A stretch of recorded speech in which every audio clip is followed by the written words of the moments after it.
Bu birinci gün nəyə başlamağa özünə söz vermişdin?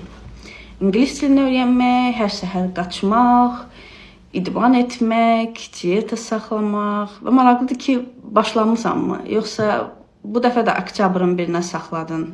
Oktyabrın 1-də yəqin yeni ildən sonra saxlayacaqsan ki, yeni il, yeni həyat, yeni başlanğıc və yəqin onda da nəsə baş verəcək və ya başlamayacaqsan, ya da başlayacaqsan, amma davam etməyəcəksən.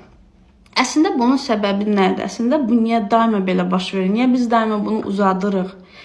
Çünki bu mənim nəyimə lazımdır sualına konkret cavabımız yoxdur. Bunu etmək mənim nəyimə lazımdır? Bu sualın konkret, aydın bir cavab olmalıdır.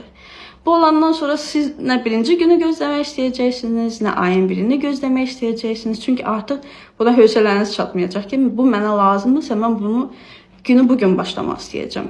Əsas odur ki, başlayanda bu işi %100 yaxşı etməliyəm yanaşması ilə başlamayın. Çünki %100 bunu edə bilmək ehtimalı çox aşağıdır.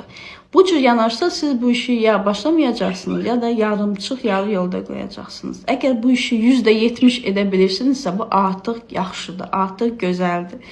Məsələn, diyetaya başlayırsınız, diyetanın hansısa bir məqamında pozursunuzsa, bu diyetanı atmağa bir səbəb deyil. Yəni, gün ərzində mən diyetamın 70%-nə əməl edə bilmişəmsə, artıq gözəldir.